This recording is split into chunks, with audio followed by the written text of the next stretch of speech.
Hello সবাইকে, আমি Anika. Welcome to my YouTube channel. নতুন আরেকটি ব্লগে আপনাদের সবাইকে স্বাগত। রান্নাবিহীন দিন ও রাতে শান্তি আর শান্তি। ঠিক তাই। আমার তো রান্না না করলে এমনি শান্তি। তো সেদিন বরাবরের মতো কাজের আপা সব করে দিয়ে গেছে। তারপরও কি হলো, হঠাৎ করে কেন জানি না রান্না করতে মন চাইলো না। তো ভাবলাম কি খাবো কি খাবো। আমি যদিও খুবই ভর্তা প্রেমী একজন মানুষ, আমি না ভর্তায় অস্থির। তো আমার একটা পছন্দের হোটেল আছে, নিবিড় হোটেল। তো সেখান থেকে ফুড পান্ডায় খাবার অর্ডার করে দিলাম। এখানে ছিল চাপা শুটকি ভর্তা, আলু ভর্তা, পাতলা ডাল, বেগুন শুটকি, আর হচ্ছে কচু ভর্তা। এখানে না আমি ডিমেরও একটা কারি অর্ডার করেছিলাম, কিন্তু সেদিন না কেন জানি ওনারা না আমাকে সেই খাবারটা দেয়নি। যাই হোক, কথা বলতে বলতে আবার খাবারের ভিডিও নিয়ে চলে আসলাম। তো ভাবলাম এখানে একসাথে অ্যাড করে দিই। খাবারটা না এত মজা, মানে যতই প্রশংসা করব ততই যেন কম হয়ে যাবে। খুবই মজা ছিল।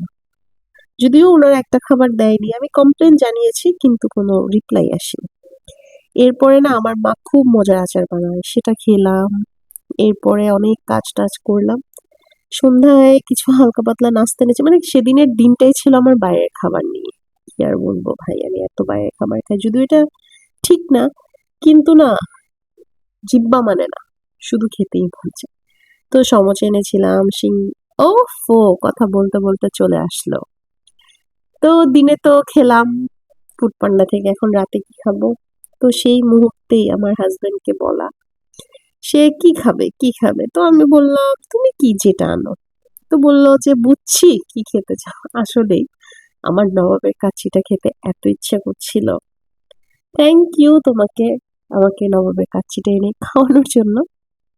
তো সেই কথা মতোই খেলাম। বিশ্বাস করবেন কিনা জানি না, আপনারা কেউ খেয়েছেন কিনা সেটাও জানি না। যদি কখনো আমাদের পুরান ঢাকায় এসে থাকেন, অবশ্যই গ্রাম নবাবের কাচ্চিটা অন্তত টেস্ট করবেন।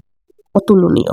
মানে আমি যত আমার ভিডিওতে, অনেক ভিডিওতে দেখবেন, মানে আমি মনে হয় যত খাই এটার স্বাদ তত বাড়ে।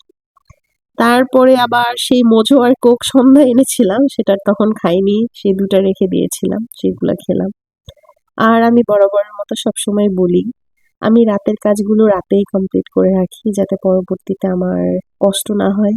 সেই কথা মতো তো সবকিছু করে নিলাম।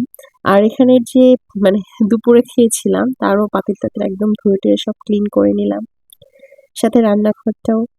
তো আজ বরং এখানেই ভিডিওটা শেষ করি। আপনাদের সবাইকে অসংখ্য ধন্যবাদ আমার ভিডিওটি দেখার জন্য। আর অবশ্যই যারা নতুন, দয়া করে আমার চ্যানেলটিকে সাবস্ক্রাইব করে আমার সাথে থাকবেন। আর যে আপুরা আমাকে সাপোর্ট করেন তাদের সবার কাছে আমি অনেক কৃতজ্ঞ, এবং আমি তাদের সবাইকে অসংখ্য ধন্যবাদ জানাই যে তাদের মূল্যবান সময় দিয়ে আমার ভিডিওতে এসে এবং আমার ভিডিও দেখে আমাকে কমেন্ট এবং লাইক করেন। তো আজ ভালো থাকবেন সবাই। আজকের মতো বরং এখানেই বিদায় নিই। টাটা।